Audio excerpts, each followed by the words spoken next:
Di saat market kita ini naik begitu luar biasa ya dan memasuki bullish, ada satu emiten yang ibaratnya mungkin di luar pemikiran banyak orang juga ya kan bahwa emiten tersebut bisa naik. Tapi saya sempat berpikir bahwa emiten itu akan naik.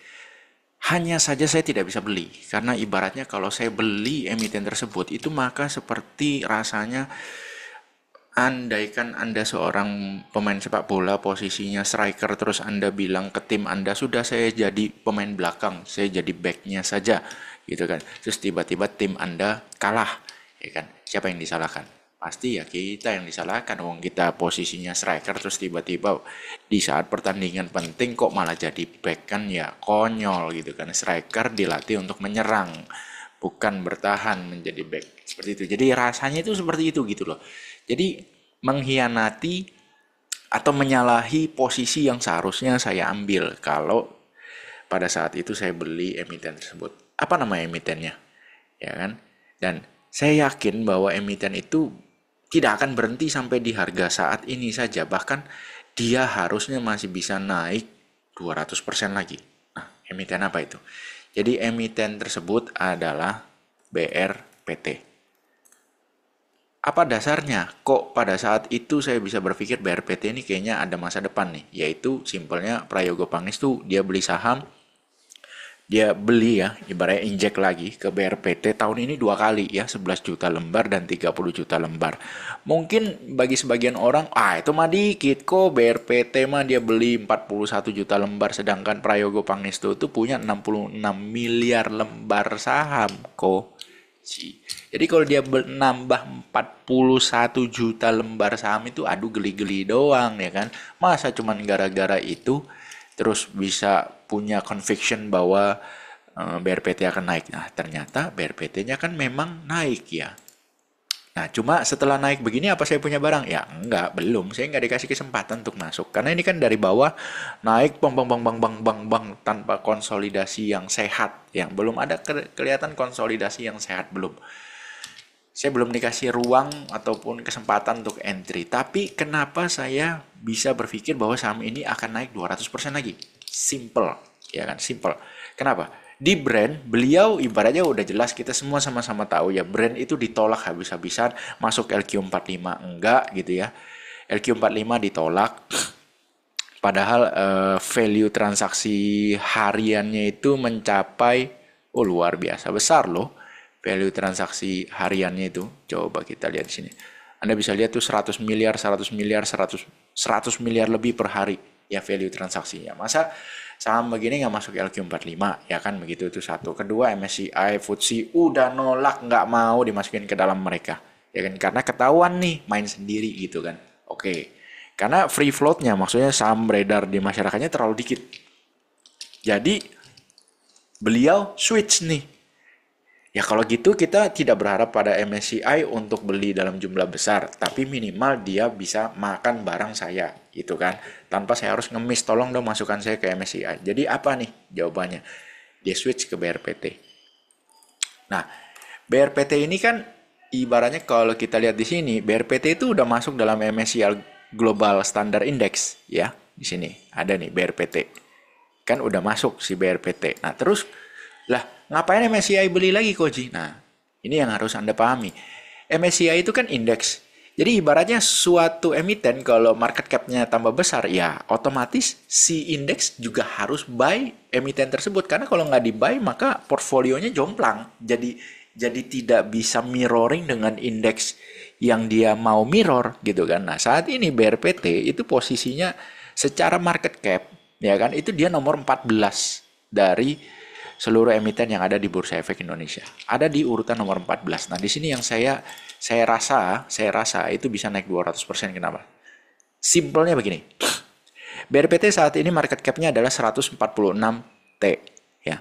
146 T. Nah, Anda lihat brand. Brand itu market cap-nya 846 T. Di mana brand itu dimiliki 64,67. Kita bulatkan. 65%-nya dimiliki oleh BRPT. Ya, dimiliki oleh BRPT. Jadi ya pakai kalkulator sederhana aja gitu ya. Kita coba hitung. Pakai kalkulator sederhana, kalau 846T dikali 65%-nya saja, itu maka sama dengan 549,9 sama dengan 550T. Saat ini BRPT market cap-nya hanya 146. Ya, 146. Sedangkan BRPT punya 65% di brand. Jadi harusnya secara, ya kita hitungan kalkulator pasar gitu loh ya, nggak usah yang canggih-canggih. Ya harusnya masa induk jauh lebih kecil daripada anak, kan gitu ya. Induknya kok lebih kecil daripada anak. BRPT kalau naik 200%, maka market cap-nya akan setara dengan 146 kali 3. Kalau dia naik 200%, market cap-nya baru setara 438T. Sedangkan tadi kalau dia mau ngejar 65%-nya brand, maka dia naik sampai ke 550T. Ya kan? Kalkulator sederhananya begitu. Jadi kalau dibilang naik 200% lagi dari harga sekarang nih, naik 200% lagi dari harga sekarang di sekitar 1560. Berarti kalau naik 200% kali 3, dia akan ke 4680. Dikit lagi ke goceng tuh. Yang mana kalau dia bisa ke 4680 itu sama dengan break all time high. All time high-nya di cuman 1900-an, 2000 nggak nyampe. Jadi ibaratnya apa sih tujuannya kalau dia sampai ke harga 4000-an? Emang apa untungnya kok bagi si Ko Prayogo Pangestu? Apa untungnya? Malah keluarin duit bensin, boros ini segitu segala macam. Kan dia udah di dalam MSCI. Ya itu tadi. MSCI itu mau tidak mau kan harus ikutan beli brand. Karena brandnya naik harganya. Paham ya? Jadi BRPT harganya naik. Jadi MSCI mau tidak mau harus ikutan beli BRPT. Seperti itu. Daripada dia mengharapkan ke brand di mana tidak direstui terus nih masuk ke MSCI. Daripada pusing, ya kan, menunggu restu, lebih baik kita ngurusin yang udah di dalam MSCI, di mana kalau harganya naik 1 kali lipat, you harus buy. MSCI-nya harus buy. Seperti itu. Jadi logika sederhananya, daripada susah-susah ngurusin brand untuk masuk ke dalam MSCI dan LQ45 yang selalu ditolak, ya gue pompa aja si BRPT. Dimana BRPT ini kan juga punya saham brand. Ya toh, dimana brand sekarang market cap 800 triliun lebih, Pak. BRPT cuman 146 triliun, jadi jauh sekali selisihnya. Harusnya brand udah mahal, BRPT masih murah dong. Nah, kan hitung-hitungannya begitu. Jadi kalau BRPT naik 200%, ya masih make sense lah. Wong anaknya aja market cap 800 triliun lebih. Masa parent company-nya cuma 146T? It doesn't make sense. Saya ngomong begini, saya belum punya barang loh ya. Jadi jangan dibilang saya pom-pom. Enggak. Saya belum punya barang. Saya cuma menyampaikan tesis saya kepada Anda semua.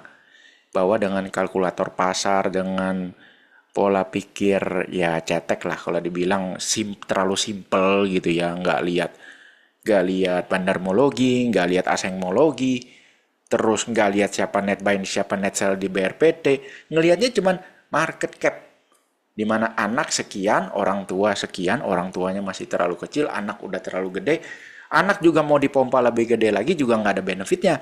Kalau parent company-nya dipompa ada benefit, di mana kalau di harga atas Pak Prayogo bisa jualan.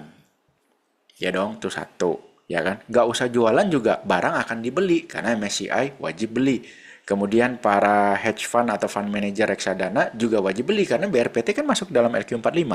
Liquid. Ya kan?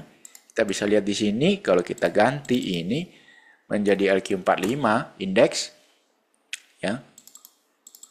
Di situ juga ada BRPT. Jadi fund manager reksadana saham yang benchmarkingnya ke indeks LQ45 mau nggak mau ya juga harus ikutan beli BRPT, karena kalau dia nggak beli maka benchmarkingnya akan jomplang gitu loh ya.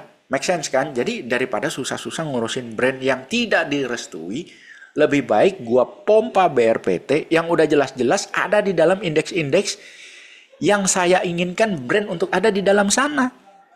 Ya kan? Dan lagi, ibaratnya, masa anak market cap-nya segede gaban, orang tuanya sekecil itu? Nggak make sense dong. Jadi anak akan ditahan di harga tersebut, yaitu brand. Dia tidak akan jatuh. Ya, ditahan aja di kisaran 6.000 gitu kan, 6.000, 7.000, 6.000, 7.000, muter aja di sana. Sambil orang akan berpikir, ih gila ya, brand itu market cap-nya udah 800 triliun lebih gitu kan. Masa BRPT 200T aja nggak nyampe? Ah gitu loh. Ya, ini kan sama seperti Jungleland dulu IPO, LT-nya harga nggak gerak gitu kan. Masa anak IPO, orang tua nggak gerak. Atau ibaratnya market cap anak lebih besar daripada market cap-nya orang tua gitu kan. Ya tapi ada sih beberapa emiten yang seperti itu, orang tuanya market cap-nya di bawah si anak. Cuma kan narasinya itu ingin dibangun kepada banyak orang bahwa loh ini loh brand 800T. BRPT 140T jauhnya minta ampun, berapa ratus persen tuh selisihnya kalau BRPT mau naik ngejar ke 800T, ya kan? Jadi murah dong BRPT, daripada ngurusin brand, mending gua ngurusin BRPT. Seperti itu.